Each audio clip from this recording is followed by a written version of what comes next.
السلام علیکم. محمد اظہر صدیق اپنے پروگرام میس نیوز کے ساتھ حاضر خدمت ہے. چیزیں بہت تیزی سے چل رہی ہیں اور میں یعنی تصویر کا رخ دو آ رہے ہیں. جس سہیل افریدی کا بھی ستارہ رگڑے میں آنے والا ہے. بھائی کیا رگڑے میں آنے والا ہے, حالات آپ کے سامنے ہیں.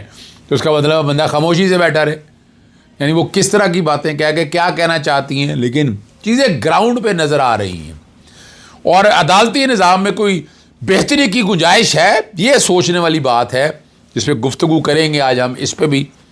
اور پتنگ بازی سے آپ کو پتہ ہے زخمی ہونے کا سلسلہ جاری ہے, اور اس کو رکوانے کے لیے یا سیف بسنت کے حوالے سے ابھی تک میں تو مطمئن نہیں میں نے کیا درخواست دائر کی ہے. اڈیالہ جیل میں آپ اندازہ لگائیں قیدی سے ملاقات نہیں ہو سکتی, تو اس ملک میں باقی کہاں ہوں گے. ٹھیک ہے نا جی. اور سنایا جا رہا ہے کہ عمران خان کو شاید GHQ کیس میں بھی سزا ہو جائے. اچھا, یہ بہرحال ہر ایک کو کہنے کا حق ہے اپنی جگہ, لیکن سہیل افریدی نے مصیبت ڈال دی ہے. ایوانہ میں مصیبت پڑی ہوئی ہے. وہ آج پریس کانفرنس بھی ہو رہی تھی, عظمہ بخاری کی پتہ نہیں کیا کہانی, اب طوطا مینا کی کہانیاں چل رہی تھیں کہ پتہ نہیں کیا کر. اور بھائی پچھلے 70 سالوں سے یا 50 سالوں سے آپ کے پاس ہے, کیا کیا ہے ذرا یہ بھی تو بتائیں نا. جناب انفارمیشن ٹیکنالوجی بورڈ, بھائی دوائی جو عمران خان صاحب کے دور کا تھا سہولت کارڈ جو ہے نا, جو صحت کارڈ تھا, اس کا اپنے ایڈوانٹیج آپ نے دیکھ لیا. یہاں بتائی جا رہی ہیں دوائیاں ساری مل رہی ہیں, دوائیاں دستیاب ہیں, چاہیے نا ہر اسپتال کے اندر چلتے ہیں, وہاں جا کر دیکھتے ہیں, پتہ لگ جائے گا کہ کون سی دوائیاں مفت مل رہی ہیں اور کیا حالات اور واقعات ہیں. آج ہم کتنی امپرومنٹ کی طرف گئے ہیں. تو یہ مت کہیں کہ آپ نے پتہ نہیں سونے کی نہریں بہا دی ہیں. اور دوسری بات ہے وہ بری طرح سے پھنس چکے ہیں. وہ ایک رپورٹ آئی ہے, وہ سیکرٹری اسمبلی سے بیٹھ کر ایک رپورٹ بنائی اور اس رپورٹ سے کوشش کی ہے کہ بتانے کی پتہ نہیں کیا کچھ ہو گیا, لیکن وہ سارا کچھ کیمرے کی آنکھ نے دیکھ لی ہے. اب سہیل افریدی کو روکنے کے لیے اب آگے کیا اور ہو رہا ہے وہ میں آپ اسی کے ساتھ چلیں, ہم یہیں ڈسکس کر لیں گے. عمران خان صاحب کے حوالے سے 144 کا اڈیالہ جیل میں لگا دی گئی, دکانیں بند کرا دیں گی, پیٹرول پمپ بند کرا دی گئی, لوگوں کے لیے تکلیفیں لا کر یعنی روڑے اٹکائے جا رہے ہیں, اور ہم اس بات کو اس طرح لے نہیں رہے ہیں. یہاں لیگل اسٹریٹجی ہماری کسی حد تک نہیں آرٹیکولیٹڈ ہے. یعنی آپ کو آپ پنڈی بینچ میں کیوں نہیں درخواست دائر کرتے؟ پنڈی بینچ میں درخواست دائر کریں کہ اڈیالہ جیل ملنے جانا ہے, کیوں نہیں ملنے جانے دیا جا رہا؟ یعنی یہ تو کوئی طریقہ نہیں ہے نا. یعنی آپ اس حوالے جب تک دیکھیں, جب تک آپ یہ ایک اسٹیک سٹینس نہیں لیں گے تب تک نہیں ہوتا. سہیل افریدی ہماری باتیں میں جو پروگرام بات کر رہا ہوتا ہوں وہ سن رہے ہوتے ہیں, دیکھ بھی رہے ہوتے ہیں. آپ کو ایک تو وہ موبلائزیشن جیسے انہوں نے کر دی ہے, اس موبلائزیشن کو کنٹینیوڈ رکھیں. عدالتوں کے سامنے احتجاج آپ کا جاری رہے, پریشر جاری رہے, جو بھی آپ شکل دینا چاہیں. لیکن اس کا میں نے کہا تھا اسلام آباد ہائی کورٹ کے لارجر بینچ کو ایک طرف رکھ دیں. آپ پنڈی ہائی کورٹ کے اندر بھی آپ کو یہ پنڈی کی کورٹوں میں آرڈر لے کر آپ پھر ہائی کورٹ میں آئیں, اور پھر عمران خان صاحب جو ملنے نہیں دیا جا رہا, جو روکا جا رہا ہے, وہ پنڈی بینچ میں لے کر آئیں. اب پنڈی بینچ کیوں نہیں فائل کرتے ہیں؟ اڈیالہ جیل پنڈی بینچ کے اندر ہے. اسلام آباد ہائی کورٹ کا دائرہ خیر اپنی جگہ پر بات ہے, اس کا ٹیریٹوریل جورسڈکشن نہیں ہے, وہ ایک ایڈمنسٹریٹو طور پر بات آتی ہے, وہ اپنی جگہ ہے. تو یہاں سہیل افریدی کے ایفرٹس کو ضائع مت کریں نا, اس کو اس طرف لے کر آئیں.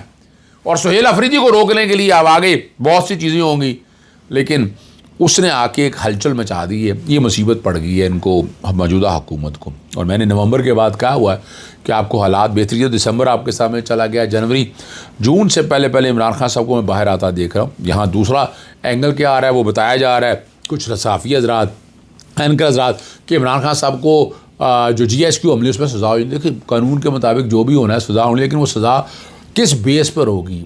ابھی تک آپ کرمنل کنسپریسی کے حوالے سے اتنی ایویڈنس نہیں رکھ سکے. صرف وہاں سوائے اس بات کے کہ وہ سیڑھیوں کے نیچے بیٹھے, بیزوں کے نیچے بیٹھے تھے, یا ایسی باتیں. اس کے علاوہ گراؤنڈ پہ بتائیے گا کہ کیا ایسی چیز ہے جو یہ ثابت کر سکے. تو ابھی تک تو مجھے تو ایسی کوئی چیز نظر نہیں آئی ہے. ٹھیک ہے, آپ نے اپنے طور پر بیانات کو جوڑا ہے, جوڑ کے آپ ان طرف لے جانا چاہتی ہیں, لیکن آپ کا کیس بڑا کمزور ہے. اور پھر حکومت خیبر پختونخوا نے وہ بڑی وضاحت کے ساتھ بتا دیا کہ جس طرح اب ملاقات کرنے کے لیے اندر جانے نہیں دیا تو 9 مئی کے حوالے سے بھی روکا جا سکتا تھا. یہ ایک بڑا سوالیہ نشان اٹھایا انہوں نے ان کی کابینہ کے حوالے سے. اور جو میں نے کچھ چیزیں کہی ہیں وہ میری چیزیں سنتے بھی ہیں اور کوشش کرتے ہیں اس پہ عمل بھی. جو سجیشنز میں دیتا ہوں, میرا مقصد بڑا کلیئر ہے کہ میں حالات اور واقعات آپ کے سامنے سچ رکھوں. یہاں آپ کو ڈنڈے ہتھوڑے, میں یہ نہیں کہہ رہا کہ آپ کو ڈنڈے لے کر سوٹے مارنے ہیں آپ کو, نہ آپ کو پوری فورس کے ساتھ چیزوں کو لے کر چلنا ہے. ایک تو موبلائزیشن موٹیویشن آپ کو زیادہ کرنی ہے، آپ کو آگے لے کر جانی ہے. پھر آپ کو جہاں تک ہے عمران خان صاحب سے ملاقات کے حوالے سے اب عدالتوں کا دروازہ کھٹکھٹانا پڑے گا. آپ کو صوبائی اسمبلی میں قراردادیں پیش کرنی پڑے گی، نیشنل اسمبلی میں، سینٹ کے اندر، اور اس کے لیے باقاعدہ پریس کانفرنس کریں ہیں. ہر پیشی کے بعد اگر یعنی ہر ہیئرنگ کے بعد جب ملاقات نہیں ہوتی تو فوراً پریس کانفرنس آپ وہاں کریں، جو جیل کے بعد چھوڑ دیں. ٹھیک ہے نا جی. اور وہ جو سیاسی بات گفتگو نہ کرنے والی بات ہے، آپ تو کر سکتے ہیں سیاسی گفتگو، چلے قیدی سیاسی گفتگو تو نہیں کر سکتا، آپ کو کس نے روکا ہے کہ آپ سیاسی گفتگو نہ کر سکیں؟ آپ سیاسی گفتگو کریں. ہر یعنی منگل اور جمعرات کی بات ہوتی ہے، ان 2 دنوں کے اندر، یا ہفتے والے دن کی بات ہوتی ہے، ان دونوں دنوں کے اندر آپ کو کھل کر بات کرنی ہے، آپ کو ایک بڑی وضاحت کے ساتھ چیزیں لے کے آ رہی ہیں.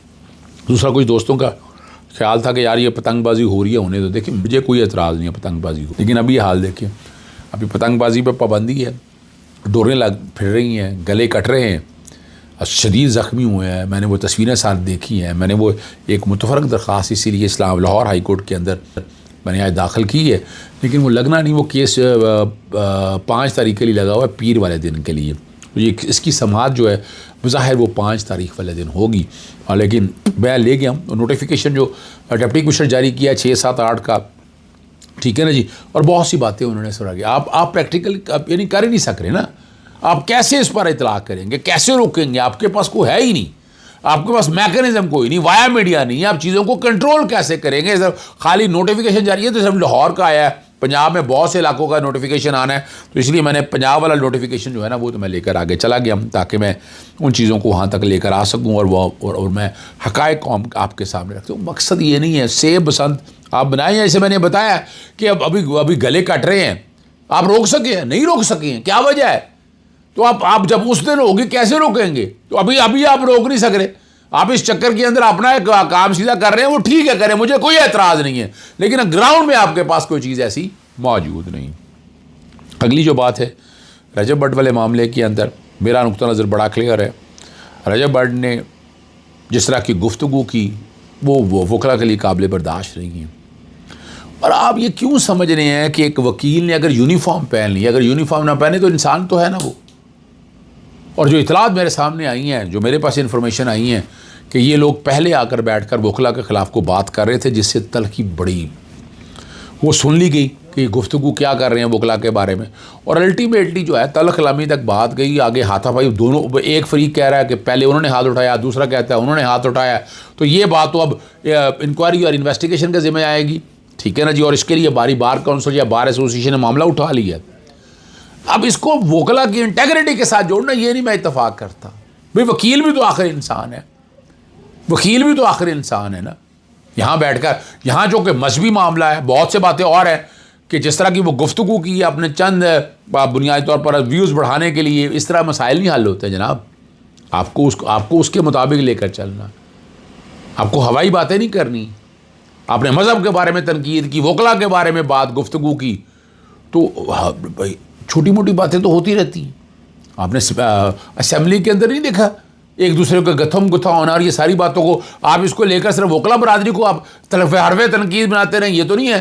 بار کونسل یا بار ایسوسیشن دیکھ رہی ہے، انتظار کیجئے گا کیا ہوتا ہے. ہماری بار کونسل اور بار ایسوسیشن بڑا سیریس ایکشن لیتی ہیں. اب وہ سوال جو ہے کچھ FIR ہو جانا، باقی چیزوں کو لے کے جانا، چلیں وہ تو چلتی رہیں گی اپنی جگہ کے اوپر، وہ تو اپنی جگہ پر ہوتی رہیں گی، لیکن اس کا نتیجہ کیا نکلے گا یہ دیکھنے والی بات ہے.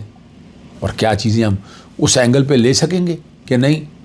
رجب بٹ کو تو معافی مانگنی چاہیے، وکلا برادری سے معافی مانگنی، سریعام معافی آگے مانگنی چاہیے اس کو کہ جو اور دیکھیں باقی وہ بعد میں آ کر معافی، یعنی ایک دفعہ پہلے غلطی کر لیں، کوتاہی کر لیں. لوگ اس کو ڈیلیبریٹ کہتے ہیں جو مذہب کے بارے میں جس طرح کی گفتگو کی انہوں نے، وہ بعد میں آ کے کہنا نماز کا مذاق اڑانے کے حوالے سے بہت سی ایسی باتیں چیزیں ہیں نا. بھئی آپ جو فیملی ولاگنگ کا آپ جو کانسیپٹ دے رہے ہیں یا وہ پاکستانی ہمارے معاشرے میں فٹ نہیں ہوتا ہے. آپ نے ویسے گفتگو کرنی ہے کریں، لیکن آپ کنٹروورشل چیزوں کی طرف کیوں جا رہے ہیں جس سے یہ کنٹروورسی پیدا ہوتی ہے اور اس کا آپ کو فائدہ ملتا ہے. ٹھیک ہے آپ ماشاءاللہ پیسے بنا رہے ہیں، آپ کو وہ رب پاک کا نظام ہے، لیکن اس طرح نہیں چلے گا. اس طرح ہمارے پروفیشن کو مت بدنام کریں آپ. ہمارا پروفیشن ایسا نہیں ہے، نہ ہم کو گنڈے ہیں، نہ کو متوالی ہیں، ٹھیک ہے نا، نہ موالی ہیں، سوری نہیں ہیں ہم ایسے. اور وہ آفٹر آل وکیل ایک انسان بھی تو ہے. اب یہ کہنا کہ نہیں بار کونسل یا بار ایسوسیشن سارے معاملے کو دیکھ رہی ہیں اور اس کو منطقی انجام کی طرف انشاءاللہ لے کے جائیں گی. باقی اس کو سیاسی رنگ دینا، یا میں بڑی جو بات کر رہا ہوں وکلا کو تقسیم کرنے کی کوشش ہو رہی ہے، وکلا کے اندر دھڑوں کو تقسیم کرنے کی کوشش. ہمیں وکلا کو اکٹھا رہنا ہے، متحد رہنا ہے. ہم کسی مار پیٹ کو سپورٹ نہیں کرتے ہیں، نہ ہاتھ اٹھانے کو اچھا سمجھتے ہیں. السلام علیکم، اللہ حافظ.